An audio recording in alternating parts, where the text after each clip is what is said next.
Let's start our new and the most interesting chapter of your book, which is profit planning. Profit planning can be simply defined as planning for the profit, planning for the future profits you are expected from your operations. जो भी आपने company में perform करना है उसकी base पर जो आपका रिवार्ड होगा आप उसको प्लान कर रहे हो, इसको हम कहेंगे प्रॉफिट प्लानिंग। अगर आपको याद हो तो मैंने आपको बताया था कि हम किस तरह से प्रॉफिट प्लानिंग करते हैं। यहाँ पर मैं आपके सामने प्रॉफिट प्लानिंग के कुछ स्टेप्स डिस्कस करती हूँ। फर्स्ट वन होता है कि आप अपना जो है एक प्रॉफिट गोल इस्टेब्लिश करते हो कि कम से कम मुझे इतना जो है वो प्रॉफिट सी होना चाहिए, because you are investing your time, your money and your effort in your business. जो भी ऑपरेशन आप परफॉर्म करते हो उससे कम से कम कोई ना कोई प्रॉफिट तो आपको अचीव होना चाहिए। तो वो गोल जो भी होगा वो आपका फर्स्ट स्टेप होगा प्रॉफिट प्लानिंग में। नेक्स्ट आप क्या करते हो, अपने सेल्स वॉल्यूम को एक्सपेक्ट करते हो। आपको पता है कि सबसे पहले हम अपना सेल्स बजट बनाते हैं, ठीक है, ताकि आप अपने उस प्रॉफिट को अचीव करने के लिए जो भी आपकी थिंकिंग होती है, जो भी आपका प्रोसीजर होगा, वो फिर हम स्टार्ट किससे करेंगे, सेल्स बजट को बनाकर सेल्स वॉल्यूम को आइडेंटिफाई करने के बाद।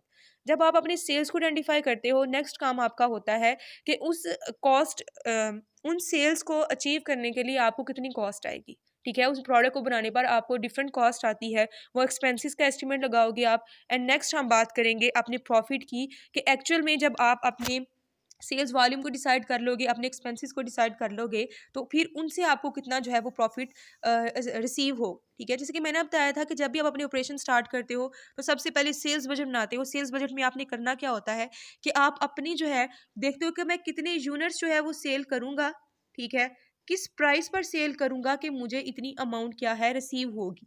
ठीक है, ये आपका सेल्स बजट होता है।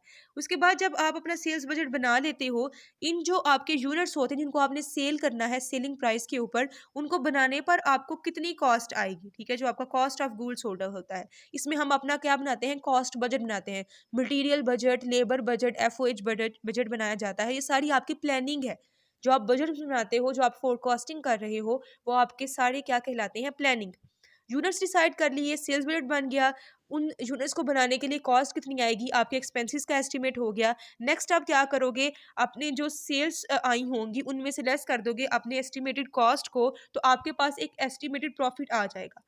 अगर ये एस्टिमेटेड प्रॉफिट आपके इस प्रॉफिट के गोल को अचीव कर रहा होगा, तो इसका मतलब ये है कि हमें एक्चुअल में इसी वाली स्ट्रैटेजी को यूज़ करना चाहिए, इसी बजट के साथ जो है वो जाना चाहिए। अगर आपका वो वाला जो एस्टिमेटेड प्रॉफिट आएगा वो आपके गोल को अचीव नहीं कर रहा, then you will change your budgets to find out the actual figure जो कि आप अपने ऑपरेशंस में यूज करोगे। ठीक है, ये तो हो गई हमारी प्रॉफिट प्लानिंग। नेक्स्ट हम देखते हैं कि हमारे बिजनेस की फाइनेंशियल पोजीशन चेंज कैसे होती है। फाइनेंशियल पोजीशन को देखने से पहले हम अगर ऑपरेशंस की बात करें तो आपको पता है कि सबसे पहले तो आपके पास कोई ना कोई अमाउंट होनी चाहिए, जिसको हम क्या कहेंगे कि आपके पास कैश होगा। उस कैश से आप क्या करोगे, इन्वेंट्री परचेज करोगे, जिसको आप रॉ मटेरियल कहते हो। ठीक है, जब आप अपनी परचेजिंग करोगे, जब रॉ मटेरियल परचेज करोगे, तो कैश आपका क्या होगा, डिक्रीज हो रहा होगा। रॉ मटेरियल आपका मतलब आपकी इन्वेंट्री इंक्रीज हो रही होगी। उस रॉ मटेरियल को आप यूज करके जो है वो क्या बनाओगे, प्रोडक्ट्स बनाओगे। प्रोडक्ट्स बनाओगे तब भी आपकी क्या होगी, फिनिश गुड्स इन्वेंट्री इंक्रीज होगी। जब आपका इन्वेंट्री वाला अकाउंट इंक्रीज हो रहा है, तो हम यहाँ पर लिख सकते हैं कि आपकी इन्वेंट्री क्या हो गई, इंक्रीज। इस इन्वेंट्री को आगे से आपने क्या कर देना होता है, सेल आउट करना होता है। जब आप सेल्स करते हो तो आपके पास दो तरह के अकाउंट्स बन सकते हैं। या तो आप सेल्स कर रहे होगे कैश पर, जिसमें आपकी कैश क्या हो रही होगी, इंक्रीज। या दूसरा काम क्या हो सकता है कि आपने उनको क्रेडिट पर सेल कर दिया, ठीक है, अकाउंट पर सेल कर दिया। उस केस में आपके अकाउंट रिसीवेबल्स क्या हो जाएंगे, इंक्रीज हो जाएंगे। जब आपके अकाउंट रिसीवेबल इंक्रीज होते हैं, मतलब आपका जो है वो अमाउंट रिसीवेबल है अभी। ठीक है, अगर दूसरी साइड पर देखा जाए, जब आपकी जो रॉ मटेरियल्स खत्म होने लगेंगे, तब हम नेक्स्ट फिर परचेजिंग करेंगे। फिर परचेजिंग करेंगे तो फिर कैश डिक्रीज होगा। और जब आप परचेजिंग करने लगेंगे तो परचेजेस भी दो तरह से हो सकती हैं। या तो आपने इन कैश परचेजेस की होंगी, या फिर आप अकाउंट पेएबल्स के ऊपर करोगे। ठीक है, अगर अकाउंट पेएबल के ऊपर कर रहे हो तो आपकी लाइबिलिटीज इंक्रीज हो रही हैं। अगर आप कैश के ऊपर कर रहे हो तो आपका कैश डिक्रीज हो रहा है। मतलब हम जो है जोन सा भी प्रोसेस परफॉर्म कर रहे होते हैं उसका डबल इफेक्ट होता है, जिसको आप डबल एंट्री सिस्टम कहते हो, जो कि आपने अपने बेसिस में पढ़ा था कि किस तरह से अकाउंटिंग जो है वो अपने चेंजेस को मेजर करती है। ठीक है, जैसे कि मैंने कहा था, अब यहाँ पर आप प्रोडक्ट्स बना रहे हो तो प्रोडक्ट्स बनाने के लिए जो आप मशीन्स यूज़ करोगे, मशीन्स जैसे जैसे यूज़ करते जाओगे उनकी यूज़फुल लाइफ भी क्या है, कम होती जाएगी, उनमें डिटोरिएशन होगी, खराब होगी, डेली यूज़ करने की वजह से उनकी वैल्यू में डिक्रीज आएगा। उसके अलावा मशीन जो है आपकी प्रोडक्ट्स बनाएगी तो आपकी इन्वेंट्री इंक्रीज होगी। मतलब ये सारा का सारा प्रोसेस हम देख सकते हैं कि जब भी कोई भी आप एक्शन परफॉर्म करते हो वो आपकी कंपनी की फाइनेंशियल पोजीशन में पॉजिटिव या फिर नेगेटिव चेंज लेकर आता है। ये चेंज मेजर करना क्यों ज़रूरी है? Basically it is the bottom line for any small businesses, जो कि आपको चेंज को मेजर करने में, आपकी एक्टिविटीज़ को ट्रैक करने में आपकी हेल्प करता है। हेल्प क्यों करेगा और क्यों हमें जो है वो अपनी एक्टिविटीज़ का ट्रैक रखना चाहिए? अगर हम किसी स्मॉल बिजनेस ओनर के सामने अकाउंटिंग का नाम लेंगे तो वो जो है वो बहुत रिलक्टेंट सा फील करेगा कि क्यों वो इतनी बड़ी बड़ी फाइनेंशियल स्टेटमेंट्स बनाए। अकाउंटिंग जो है, अगर मैं अकाउंटिंग की बात करूं तो हमारे फाइनेंस के अंदर, किसी भी बिजनेस के अंदर जो अकाउंटिंग है वो बहुत इंपॉर्टेंट है। अपना रिकॉर्ड्स मेंटेन करना, सिंपल वर्ड्स में कहूँ तो रिकॉर्ड्स को मेंटेन करना बहुत ज़्यादा इंपॉर्टेंट है। इसे कहते हैं keeping track of your activities. आप अपना ट्रैक रख रहे हो ताकि आपको पता चलता रहे कि कौन कौन सी एक्टिविटीज़ परफॉर्म हो रही हैं। ठीक है, गर्ल्स एक बात हमेशा याद रखें कि अगर आपकी इनकम स्टेटमेंट में प्रॉफिट्स जो है वो इंक्रीज हो रहे हैं, इसका मतलब ये नहीं है कि आप जो है वो बहुत अच्छी परफॉर्मेंस जा रही है आपकी। या फिर अगर आपके बैंक में जो है वो आपका कैश पड़ा हुआ है तो इसका मतलब ये नहीं है कि आप एक बहुत वेल परफॉर्म्ड कंपनी है। ये दोनों आपके इंडिकेटर्स बेस्ट नहीं है। बेस्ट इंडिकेटर क्या है? आपकी अकाउंटिंग स्टेटमेंट्स, जिनको हम फाइनेंशियल स्टेटमेंट्स भी कहते हैं, जो कि आपकी फाइनेंशियल स्टेटमेंट्स जो है आपकी फाइनेंशियल पोजीशन का एक्चुअल इमेज बता रही होती हैं आपको। ठीक है, अगर हम इनकम स्टेटमेंट की या फिर प्रॉफिट एंड लॉस स्टेटमेंट की बात करें तो वो आपको मिस गाइड भी कर सकती हैं। अब जो रिकॉर्ड्स मेंटेन करने से जो आपको प्रॉब्लम्स है उनका पता चलता रहता है, आप उनको टाइमली जो है देख लेते हो, आपको पता चल जाएगा कि प्रॉब्लम है कौन सी, मुझे किस तरह से सॉल्व करनी है। लेकिन अगर जो आपके स्मॉल बिजनेस ओनर्स हैं ना, वो अवॉइड करते हैं, वो अकाउंटिंग को, रिकॉर्ड्स कीपिंग को जो है वो अवॉइड करते हैं। इससे होता क्या है कि वो अपने बिजनेस को मॉनिटर नहीं कर पाते और उनको यही लगता है कि मेरी जो है वो बैंक बैलेंस इंक्रीज हो रहा है या फिर मेरे प्रॉफिट्स इंक्रीज हो रहे हैं तो इसका मतलब है कि मेरी परफॉर्मेंस अच्छी है। लेकिन they all end up with the bankruptcy. ठीक है, एक टाइम आता है कि वो जो बैंक बैलेंस है उनको यूज करना पड़ता है अपने जो डेट्स हैं उनको पे ऑफ करने के लिए। ठीक है, इसलिए आपने रिकॉर्ड्स मेंटेन करना बहुत ज़्यादा ज़रूरी है। अकाउंटिंग की इंपॉर्टेंस तो आपको पता ही है, किसी मतलब फाइनेंस के बंदे के लिए अकाउंटिंग की इंपॉर्टेंस उसको पता होगी। ठीक है, दूसरी चीज़ आ जाती है आपके स्टैंडर्ड्स, जिनको हम बेंचमार्क्स भी कह सकते हैं। बेंचमार्क या फिर आपके स्टैंडर्ड्स जो हैं वो आप अपनी कंपनी की पास्ट परफॉर्मेंस को भी रख सकते हो। ठीक है, बेंचमार्क्स आपको हेल्प करते हैं अपनी परफॉर्मेंस को मेजर करने में। आपकी पास्ट परफॉर्मेंस जो जैसी भी थी कंपनी की, वो भी आपकी जो है वो बेंचमार्क हो सकती है। आपकी इंडस्ट्री में जो बड़ी अच्छी कंपनीज हैं वो आपका बेंचमार्क हो सकती हैं। ठीक है, ये दोनों जो हैं आप मेथड यूज़ कर सकते हो बेंचमार्किंग के लिए, स्टैंडर्ड्स बनाने के लिए, रेफरेंसेस के लिए, ताकि आप अपनी परफॉर्मेंस को मेजर कर सको, ताकि आपको ये पता चल सके कि मैं अच्छे तरीके से परफॉर्म कर रहा हूँ या फिर नहीं कर रहा। आप एफएम पढ़ते हो, एफएम में आप देखते हो कि हम जो है इंडस्ट्री एवरेजेस के साथ अपने आप को कंपेयर करते हैं, ताकि हमें पता चल सके कि जो हमारी इंडस्ट्री चल रही है क्या हम एवरेज फर्म हैं या फिर नहीं है। गर्ल्स, जहाँ पर अकाउंटिंग की बात हो रही हो वहाँ पर आपकी फाइनेंशियल स्ट्रक्चर की बात होना बहुत ज़्यादा ज़रूरी है। ये बहुत बेसिक कॉन्सेप्ट है लेकिन बहुत ज़्यादा लोगों को इसके बारे में इंफॉर्मेशन नहीं होती कि फाइनेंशियल स्ट्रक्चर कहाँ किसे जाता है। किसी भी कंपनी का फाइनेंशियल स्ट्रक्चर जो है वो दो चीज़ों पर बेस करता है, आपकी डेट एंड इक्विटी।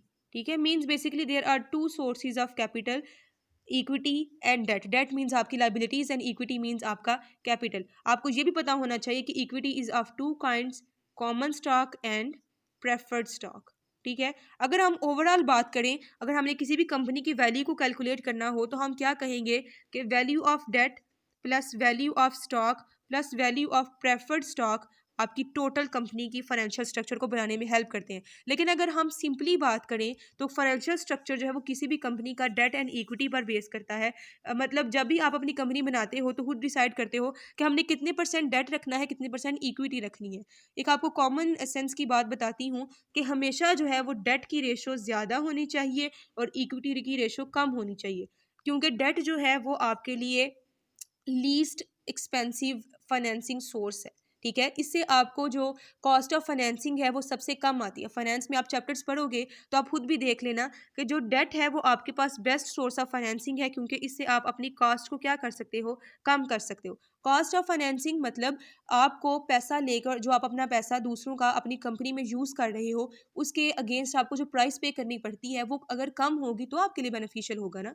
तो कॉस्ट ऑफ फाइनेंसिंग डेट की कम होती है, इसलिए डेट जो है वो आपका बेस्ट सोर्स ऑफ फाइनेंसिंग होता है। लेकिन हम उसकी एक जो है पॉसिबल रेशो ही रखेंगे। अगर इक्विटी बिल्कुल भी नहीं होगी तो आपकी कंपनी काम ही नहीं कर सकती। ठीक है, तो हमने देख लिया कि फाइनेंशियल स्ट्रक्चर तो दो चीज़ों पर बेस करता है। अगर मैं आपके सामने एक बेसिक अकाउंटिंग इक्वेशन की बात करूं तो आप लोगों को याद होगा कि आपको पहले पढ़ाया गया है कि हमारी कंपनी के टोटल एसेट्स जो हैं वो दो चीज़ों से मिलकर बनते हैं, दो चीज़ों के इक्वल होते हैं। जब हम अपनी कंपनी की लायबिलिटीज़ और ऑनर्स इक्विटी को ऐड कर देते हैं तो वो आपके एसेट्स के इक्वल होता है। इसी चीज़ को कहा जाता है financial statement of the business. और जो आपकी स्टेटमेंट ऑफ फाइनेंशियल पोजीशन है, जिसको आप बैलेंस शीट कहते हो, वो इसी अकाउंटिंग इक्वेशन पर बेस करती है, जो कि आपको बताती है कि all of the assets of the company are equal to the liabilities plus owners equity. ठीक है, liabilities and owners equity means debt and equity. Girls, as you can see, यहाँ पर मैंने आपके सामने एक बैलेंस शीट, जिसको हम स्टेटमेंट ऑफ फाइनेंशियल पोजीशन भी कहते हैं, उसका एक बेसिक फॉर्मेट बताया है। आपके सामने एक एग्जांपल के तौर पर है। इसी बैलेंस शीट के फॉर्मेट के ऊपर हम सारी कंपनी की बैलेंस शीट्स बनाते हैं। अब इस फॉर्मेट को अगर हम ध्यान से देखें तो अब हम एसेट साइड की साइड पर अगर हम देखेंगे तो एसेट्स को हम दो पार्ट्स में डिवाइड कर देते हैं। ठीक है, current assets and fixed assets. एक और चीज़ आपको अपने माइंड में रखनी है कि मैंने जितने भी यहाँ पर एसेट्स लिखे हैं वो लिक्विडिटी वाइज लिखे हैं। अब आपको लिक्विडिटी टर्म का भी पता होना चाहिए। लिक्विडिटी का मतलब है इजीली कन्वर्टेबल टू कैश। जो आपके एसेट्स हैं, अगर मैं एसेट्स को डिफाइन करूं तो एसेट्स आपकी प्रॉपर्टीज होती हैं। वो सारी प्रॉपर्टीज जो कि एक कंपनी ओन कर रही होती है वो क्या कहलाते हैं, आपके एसेट्स कहलाते हैं। ठीक है, यहाँ पर जब भी आप अपनी फाइनेंशियल स्टेटमेंट बनाते हो, स्टेटमेंट ऑफ फाइनेंशियल पोजीशंस, तो उसमें आपने अपनी लाइबिलिटीज को भी और अपने एसेट्स को भी लिक्विडिटी वाइज लिखना होता है।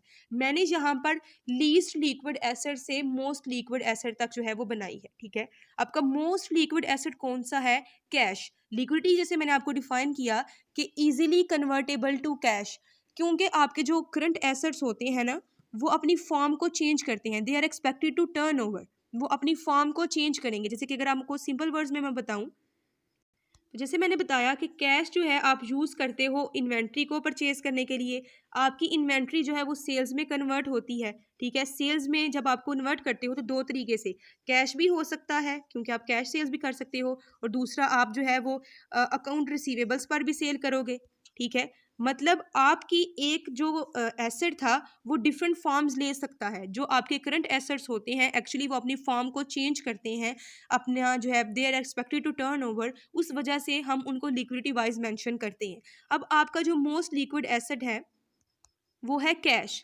कैश दो तरीके से हो सकता है, cash at bank and cash in hand. तो सबसे लिक्विड कौन सा हुआ, कैश इन हैंड। इसमें आपके पास कॉइन्स आ सकते हैं, आपके पास जो पेपर मनी है वो आ सकती है, बैंक में जो आपने अकाउंट खुलवाया हुआ है वो आ सकता है। ठीक है, उसके अलावा जो मैंने दूसरा मेंशन यहाँ पर किया है वो आपकी मार्केटेबल सिक्योरिटीज़ है। Marketable securities are basically short term securities that are traded in the money market. ये आपकी गवर्नमेंट सिक्योरिटीज़ हो सकती हैं जो कि सिक्योर्ड होती हैं। मीन्स अगर आपके पास किसी ऑपरेशंस में किसी टाइम पीरियड में कोई मनी बच जाती है तो आप उसको आइडल रखने की बजाय मार्केटेबल सिक्योरिटीज़ में इन्वेस्ट कर देते हो। उस इन्वेस्टमेंट से आपको रिटर्न भी रिसीव हो जाता है, और जब भी आपको कैश की ज़रूरत पड़ेगी आप इसको मार्केट में जाकर मनी मार्केट में इजीली सेल कर दोगे तो वो कन्वर्ट किस में हो जाएंगी, कैश में। उसके बाद जो है हमारे पास है एसेट आता है लिक्विडिटी वाइज, वो है अकाउंट रिसीवेबल्स। अकाउंट रिसीवेबल्स वही बात कि जब आप अकाउंट पर सेल्स करोगे, जब आप अपने कस्टमर्स को टाइम पीरियड प्रोवाइड करते हो कि आप जो है इतने दिनों तक हमें अपना अमाउंट दे जाना, उसको हम क्या कहते हैं, अकाउंट रिसीवेबल्स कहते हैं। ठीक है, लेकिन आपको हमेशा बात एक माइंड में रखनी चाहिए कि आपकी रिसीवेबल्स मैनेजमेंट बहुत अच्छी हो। अगर आपने अपने कस्टमर्स को 30 डेज़ का टाइम पीरियड दिया है तो वो 30 डेज़ के अंदर अंदर आपको क्या कर दें, पेमेंट कर दें। अगर वो इससे एक्सीड कर जाएंगे तो आपकी कंपनी को नुकसान हो सकता है। इसलिए जब भी हम अकाउंट रिसीवेबल्स की बात करते हैं तो हम इन्वेंट्री मैनेजमेंट या फिर रिसीवेबल्स मैनेजमेंट की भी बात करते हैं। आपकी जो है लीस्ट लिक्विड करंट एसेट होता है इन्वेंट्री। इन्वेंट्री आपको पता है कि 3 शेप्स में आती है, raw materials, work in process and finished goods. ठीक है, तीनों जो है फॉर्म्स हैं आपकी इन्वेंट्री की, तीनों फॉर्म्स में हमने अपनी इन्वेंट्री को अपने पास सेव रखना होता है। करंट एसेट्स में सबसे लीस्ट लिक्विड इन्वेंट्री होती है, सबसे ज़्यादा टाइम इसी को लगता है कैश में कन्वर्ट करने में। ठीक है, क्योंकि आपने पहले उसको सेल करना है, फिर वो सेल्स कन्वर्ट होंगी या तो अकाउंट रिसीवेबल्स में, अकाउंट रिसीवेबल्स को फिर कन्वर्ट करेंगे आप कैश में, तो इसलिए हम इसको लिक्विड एसेट भी कहते हैं। इसके अलावा एक और आपका करंट एसेट जो है वो हो सकता है आपके प्री पेड एक्सपेंसेस, उसको भी हम जो है वो करंट एसेट कहते हैं। लेकिन चूंकि हम स्मॉल बिजनेस की बात कर रहे हैं, तो स्मॉल बिजनेसेस में जो आपके प्रोमिनेंट होते हैं करंट एसेट्स, वो यही चारों होते हैं। तो हम प्री पेड एक्सपेंसेस की यहाँ पर डिस्कशन नहीं करेंगे। प्री पेड एक्सपेंसेस बेसिकली वो एक्सपेंसेस होते हैं जिनकी सर्विसेज अभी तक आपने नहीं ली होती लेकिन आप पेमेंट कर चुके होते हो, एडवांस पेमेंट में जो होंगी चीज़ें। ठीक है, उसके अलावा हम आ जाते हैं अब फिक्स एसेट्स पे। फिक्स एसेट्स में सबसे पहले मैंने डिफाइन किए हुए हैं आपके फर्नीचर एंड फिक्सचर्स, मशीनरी है, लैंड एंड बिल्डिंग है। ये सारी चीज़ें वो हैं जो कि आपको मोर देन 1 ईयर के लिए बेनिफिट प्रोवाइड करती हैं। ठीक है, ये भी मैंने लिक्विडिटी वाइज ही मेंशन किए हुए हैं यहाँ पर। अब ये सारे के सारे आप लोग यूज़ करोगे अपने प्रोडक्ट्स को प्रोड्यूस करने में, और जैसे जैसे आप यूज़ करते जाओगे वैसे वैसे उनकी जो लाइफ का एक्सपेक्टेड लाइफ है वो रिड्यूस होती जाती है। डेप्रिसिएशन का कॉन्सेप्ट तो आपको पता है ना। Depreciation is the decrease in the value of an asset due to its usage, wear and tear, obsolescence और डिटोरिएशन। उसकी वैल्यू जो है वो हर टाइम पे लिहाज से, हर पीरियड के गुजरते के साथ साथ उसकी वैल्यू डिक्रीज होती रहती है। तो हमने यहाँ पर जो है वो नेट फिक्स एसेट्स कैलकुलेट करने होते हैं। अपने एसेट्स में से हम डेप्रिसिएशन को लेस कर देते हैं। ये आपकी साइड कहलाती है फाइनेंशियल स्टेटमेंट में एसेट साइड। नेक्स्ट हम दूसरी साइड की बात करते हैं, liabilities plus owners equity. Girls, जैसे कि एसेट की 2 साइड है, इस वाली साइड की 3 साइड्स है। ठीक है, 3 पार्ट्स में इसको हम डिस्ट्रीब्यूट करते हैं। एक होते हैं आपकी करंट लाइबिलिटीज, एक है आपके पास लॉन्ग टर्म लाइबिलिटीज और एक है आपके पास ऑनर्स इक्विटी। जो आप करंट लाइबिलिटीज और लॉन्ग टर्म डेट को ऐड करते हो तो ये आपके पास आता है टोटल डेट या फिर टोटल लाइबिलिटीज। अगर लाइबिलिटीज को मैं डिस्क्राइब करूं तो लाइबिलिटीज आपकी जो है वो ऑब्लिगेशंस होती हैं जो कि आपने पे करनी होती हैं गिवन टाइम फ्रेम के अंदर। ठीक है, अकाउंट पेएबल्स वही है कि आप अगर परचेजेस करते हो तो कैश देने की बजाय अगर आप उसको कहते हो कि हमें क्रेडिट टर्म्स दे दें, तो वो अगर 30 डेज़ या फिर 60 डेज़ या फिर 90 डेज़ तक हैं तो वो अकाउंट पेएबल्स कहलाते हैं। अगर वो 90 डेज़ से अबव हो जाएँ तो फिर वो नोट पेएबल्स बन जाते हैं। और अक्रूवल्स आपकी वो सारे एक्सपेंसेस हैं जो कि आपने गिवन टाइम पीरियड के अंदर पे करने हैं, जैसे कि आपकी सैलरीज हैं, वेजेस हैं, ये सारी आपकी क्या कहलाती हैं, करंट लाइबिलिटीज़।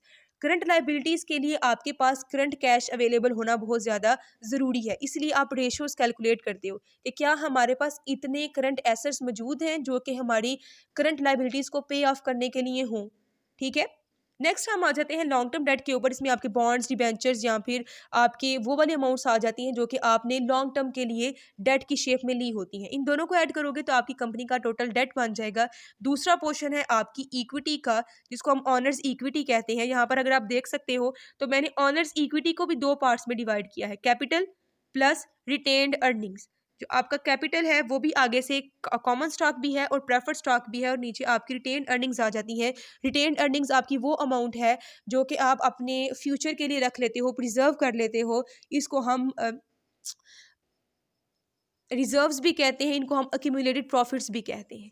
ठीक है, ये जो आपकी सारी बैलेंस शीट के आइटम्स की थोड़ी बहुत डिस्कशन थी। गर्ल्स, जब आप लॉन्ग टर्म डेट लेते हो किसी भी क्रेडिटर से तो आपने उसको इंटरेस्ट पे करना होता है। इंटरेस्ट पे करने के लिए आपके पास वर्किंग कैपिटल होना ज़रूरी होता है। तो वर्किंग कैपिटल बेसिकली हम कैसे कैलकुलेट करते हैं, अपने करंट एसेट्स में से जब हम करंट लाइबिलिटीज़ को लेस कर देते हैं तो हमारे पास आ जाता है working capital. Means given time period के अंदर हम अपने जो गिवन करंट एसेट्स हैं उनमें से कितनी लाइबिलिटीज़ को पे कर सकते हैं और कितनी अमाउंट हमारे पास रिमेनिंग बचेगी। जो हमारे पास रिमेनिंग अमाउंट बच जाएगी जो कि हम अपने करंटली ऑपरेशंस में यूज कर सकते हैं, उसको हम क्या कहते हैं, वर्किंग कैपिटल। ठीक है, इस सारी डिस्कशन के बाद आप देख सकते हो कि हमारा कैपिटल स्ट्रक्चर जिन चीज़ों पर बेस करता है हम उसको बैलेंस शीट की राइट साइड पर लिखते हैं, डेट एंड इक्विटी। ठीक है, और आपको पता है कि कंपनी के डेट एंड इक्विटी जो है वो फाइनेंस प्रोवाइड करते हैं। ठीक है, डेट है या फिर इक्विटी है वो सोर्सेज ऑफ फाइनेंसिस है, और फाइनेंसिंग की हमें ज़रूरत क्यों पड़ती है अपनी कंपनी में एसेट्स को परचेज करने के लिए। यहाँ पर आपको एक और चीज़ समझाती हूँ girls. Financial assets and physical assets. अगर मैं फिजिकल एसेट्स की बात करूं तो फिजिकल एसेट्स आपके ये जो हमने अभी देखे हैं फिक्स्ड एसेट्स, उनको मैं फिजिकल एसेट्स कहूंगी। फिजिकल मैंने वर्ड इसलिए यूज़ किया है जिसको आप देख सकते हो, जो आपके पास टेंजिबल होते हैं। दूसरे आ जाते हैं आपके पास फाइनेंशियल एसेट्स। फाइनेंशियल एसेट्स का मैं वर्ड जो है वो आपके उन सिक्योरिटीज़ के लिए यूज़ कर रही हूँ, उन इंस्ट्रूमेंट्स के लिए यूज़ कर रही हूँ जो कि आप फाइनेंस को, अपने कैपिटल को इंक्रीज करने के लिए यूज़ करते हो। ठीक है, तो फिजिकल एसेट्स आपके फिक्स्ड एसेट्स हो गए और फाइनेंशियल एसेट्स आपके क्या हो गए, डेट एंड इक्विटी इंस्ट्रूमेंट्स। ठीक है, एग्जाम्पल के तौर पर आपके जो स्टॉक्स हैं वो भी आपका फाइनेंशियल एसेट है, जो आपके बॉन्ड्स हैं वो भी आपका फाइनेंशियल एसेट है। अब यहाँ पर इन दोनों के दरमियान में आपको एक रिलेशनशिप बताती हूँ।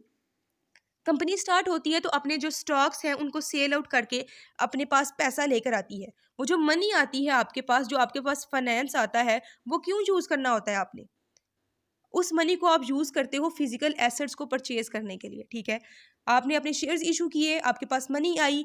जब मनी आ गई तो आपने अपने फिजिकल एसेट मतलब लैंड परचेज की, मशीनरी परचेज की और आपने अपने ऑपरेशंस को स्टार्ट कर दिया। ठीक है, जब आपने लैंड, बिल्डिंग, फर्नीचर, मशीनरी वगैरह परचेज की, उसके बाद आप क्या करोगे, उस मशीनरी को यूज़ करोगे प्रोडक्ट्स को प्रोड्यूस करने के लिए। ठीक है, आपने प्रोडक्ट्स को प्रोड्यूस किया, आपने उनको सेल किया, आपके पास क्या आ गया, कैश आ गया। वो जो कैश आएगा वो फिर आप अल्टीमेटली यूज़ करोगे इन पर्सन्स को डिविडेंड पे करने के लिए, और अगर बॉन्ड्स होंगे और उससे भी आपकी मनी आई होगी तो उनको इंटरेस्ट पे करने के लिए। बात की समझ आई? There is a relationship between assets and जो है वो आपका जो फाइनेंशियल स्ट्रक्चर है, जिनको हम फाइनेंशियल एसेट्स कहते हैं, उनमें और फिजिकल एसेट्स में रिलेशनशिप क्या होता है कि दोनों एक दूसरे के लिए ज़रूरी हैं बहुत। वैसे तो दोनों में बहुत ज़्यादा डिफरेंस है, लेकिन जब भी हम कोई फाइनेंशियल एसेट या फाइनेंशियल इंस्ट्रूमेंट इशू करते हैं तो हमारा अल्टीमेट मकसद क्या होता है, फिजिकल एसेट्स को परचेज करना। और जब हम फिजिकल एसेट्स को परचेज करके अपनी बिजनेस में यूज़ करते हैं और प्रॉफिट जनरेट करते हैं, उस प्रॉफिट को हम यूज़ करते हैं इन फाइनेंशियल एसेट्स को पे ऑफ करने में, इंटरेस्ट पे करने में या फिर डिविडेंड पे करने में। गर्ल्स, सेकेंड स्टेटमेंट हमारे पास आ जाती है इनकम स्टेटमेंट या फिर प्रॉफिट एंड लॉस स्टेटमेंट, जिसमें हम profit making activities of the business जो है वो डिस्कस करते हैं। इनकम स्टेटमेंट तो आपने बहुत दफ़ा देखी होगी, मैं एक परफॉर्मा इनकम स्टेटमेंट आपके सामने अभी बना रही हूँ। आप इस इनकम स्टेटमेंट को देख सकते हो। वैसे बेसिकली जब हम प्रॉफिट मेकिंग एक्टिविटीज़ के बारे में डिस्कस करते हैं तो हम अपनी नेट इनकम को कैसे कैलकुलेट कर सकते हैं, अपने जितने भी हमारे पास इनकम्स आती हैं उसमें से लेस करते हैं अपनी कॉस्ट्स को, तो हमारे पास जो है वो नेट इनकम आ जाती है। आप नेट इनकम को प्रॉफिट भी कह सकते हो।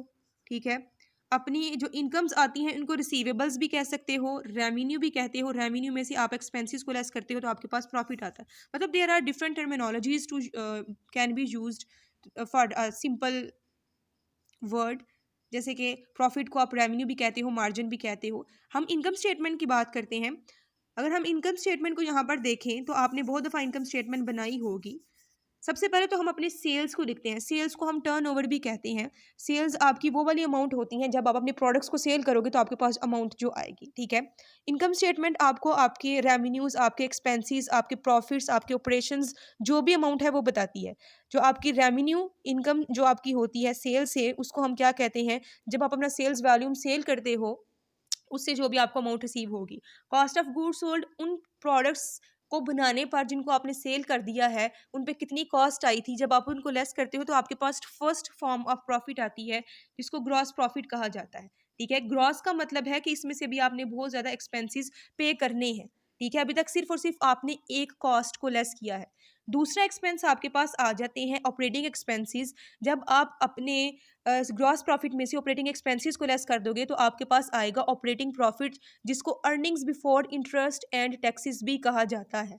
ठीक है, एक और चीज़ यहाँ पर आपको बताती हूँ गर्ल्स, कि जब आप कॉस्ट ऑफ गुड्स सोल्ड और ऑपरेटिंग एक्सपेंसेस दोनों को ऐड कर देते हो तो वो आपकी कहलाती है ऑपरेटिंग कॉस्ट। समझ आई? ये दोनों एक्सपेंसेस आपकी कंपनी की ऑपरेटिंग कॉस्ट भी कहलाती है। ठीक है, हमारा कंसर्न इनकम स्टेटमेंट के साथ है। नेक्स्ट हम देखते हैं earning before interest and taxes में से आपको पता है कि जब भी कंपनी को कोई प्रॉफिट होता है और अपने रेगुलर एक्सपेंसेस को लेस करने के बाद जो पहला काम उसने करना होता है वो होता है क्रेडिटर्स को पे करना। तो क्रेडिटर्स को आप क्या पे कर रहे होते हो, इंटरेस्ट पे करते हो। इंटरेस्ट को पे करने के बाद आपके पास जो अमाउंट बचती है, जो प्रॉफिट की फॉर्म बचती है, वो क्या कहलाती है, earnings before taxes.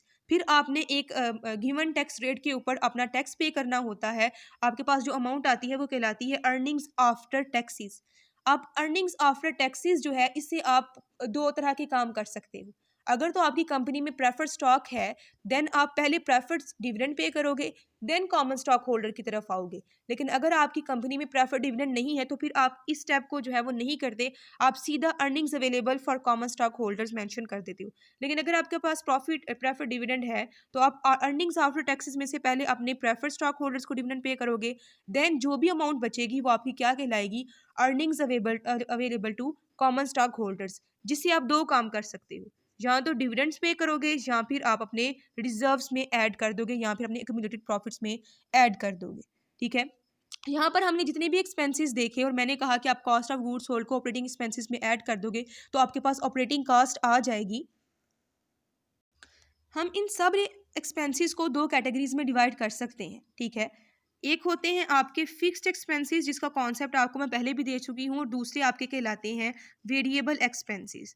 Fixed expenses are fixed, they can not vary with the changes of the output. लेकिन variable expenses are directly related to the volume of the output. जैसे जैसे सेल्स का वॉल्यूम इंक्रीज होता रहता है, आपके variable expenses भी increase होते रहते हैं। ठीक है, जैसे आपको पता है कि आपके पास डिफरेंट एक्सपेंसेस आते हैं। Cost of sold, goods sold में भी तीन तरह के एक्सपेंसेस होते हैं ना, मटेरियल्स हैं, लेबर्स हैं, एफओएच है। तो जो मटेरियल है वो भी वेरिएबल एक्सपेंसेस है, लेबर भी आपका वेरिएबल एक्सपेंसेस है। ये दोनों मिलाकर आपके मोस्ट वेरिएबल पोर्शन बनाते हैं आपकी कॉस्ट का। ठीक है, और जो आपके फिक्स एक्सपेंसेस हैं, वो चाहे आप लोग कुछ प्रोड्यूस करो, चाहे आप लोग कुछ प्रोड्यूस नहीं कर रहे, वेरिएबल एक्सपेंसेस एग्जिस्ट करते हैं। जैसे कि आपकी बिल्डिंग है, आप चाहे एक गिवन टाइम पीरियड के अंदर कुछ भी प्रोड्यूस नहीं कर रहे, उस बिल्डिंग का रेंट तो आप पे करोगे ना। जो आपने मशीन खरीदी हुई है, चाहे आप उसको यूज़ नहीं कर रहे, उसकी डेप्रिसिएशन तो डिडक्ट करोगे ना। इंश्योरेंस तो आपने पे करनी ही है ना। ये सारे आपके क्या कहलाते हैं, फिक्स एक्सपेंसेस। वेरिएबल एक्सपेंसेस होते हैं वो जो कि आपकी आउटपुट के साथ, आपकी लेवल ऑफ सेल्स के साथ इंक्रीज होते जाते हैं। ठीक है, और प्रॉफिट आपकी क्या कहलाती है, इनकम कहलाती है। यहाँ पर मैंने आपको डिफरेंट प्रॉफिट की फॉर्म्स बताई हैं। पहले वो ग्रॉस प्रॉफिट होता है, फिर वो earnings available for common stock holder बनने से पहले बहुत ज़्यादा जो है वो फॉर्म्स में कन्वर्ट होता है। ठीक है,